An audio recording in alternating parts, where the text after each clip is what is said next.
Are Screaming Skull Catapults any good in patch 5.2? Yes, and if you think they aren't, you'll end up like Bobby. What do I mean? Oh, Bobby the Goblin was loaded into a Doomed Ever catapult and fired a Tomb King army ages ago. Of course he did not survive the attempt, but a Lich Priest thought it would be funny to take his skull, curse it thoroughly, and repurpose it as catapult ammunition to use against his former tribesmen, screaming as his skull burst into flames, thus being returned to sender centuries after the fact. You don't want to end up like Bobby the Goblin. Recruited by getting the chariot building to tier 3, adding 1 unit capacity per building. On Ultra you get 4 catapults with 4,356 health unit-wide. Even fully manned, it has a skeleton crew. No, I could not resist. Armor is 20, leadership is 40, speed 20, and I will not sully my mortal tongue with how bad these melee stats are. Kiss their bones goodbye if it comes down to that. Mass is 3,000. Anyway, puns aside, ranged. Ammunition starts at 22 volleys, consistent with numerous mortal units. Range comes at 380, and that's not as far as Caskets of Souls can fire, but it's respectable. Missile damage is officially 153 per catapult. Both magical attack and inflicting the Take Cover morale debuff, inflicting -8 leadership for 10 seconds.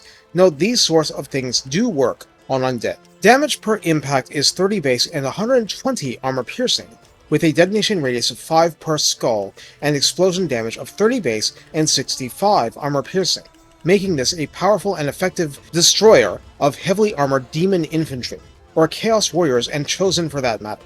Reload time starts at 16, and I have seen worse. Total accuracy is given as the standard 20, calibration distance of 320 means it's actually within calibration distance for most of its range. Calibration area of 80 means that it nonetheless has a lot of natural shot drift. Penetration cap size is large and maximum target damage beyond the first before the explosion is 2. So you might get extra damage this way, but not super deep penetration even firing across a battle line. This siege attacker also causes fear, has the cannot run trait while manning the catapults, and has undead features, meaning that anything that does passive healing to them will work, and if obtained by alliance, a Nahek would work. Unlike the Casket of Souls, there is no hide in forest. In the redline skills, Arrows of Asaph, at 3 pips, piles on plus 20% ammunition and plus 8% missile strength. Rank 7 catapults, surviving enough battles, benefit from Blessing of the Asp, adding plus 15% more ammunition, plus 12% more missile strength, and 15% missile resistance for slowing down the rate of collapse when focused by ranged.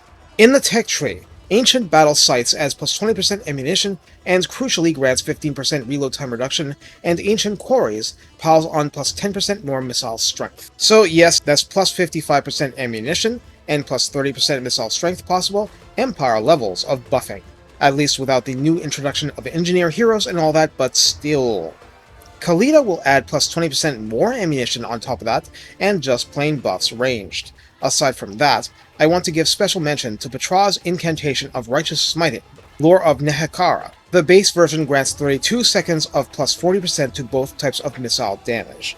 You might find this dubious on a Skeleton Archer unit, but a Screaming Skull Catapult can do even more wreckage upon impact, and I don't think this spell cares whether it's the impact or the explosion. It'll buff all of that by 40%. As for how you use the catapults, there is a plus 50% bonus versus buildings, so in basically any siege situation, this is your go-to unit for destroying gates, walls, towers, blockers, and so forth. In a field battle, the morale debuff makes it almost universally applicable, because it's bad enough getting peppered by calcium missiles. Screaming Skulls dishearten advancing foes, and turn them into routing foes that can be shot in the back. Target priority is simple, because of the magical attack and armor piercing. Just pick the most annoying and dangerous target if it's a high enough entity count to take real damage.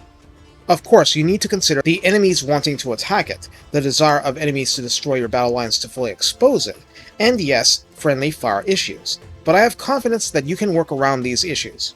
You may have noticed that not a lot in the Tomb King's arsenal actually comes with magical attack by default. Even though the unit isn't literally anti-everything, it's anti-a-lot.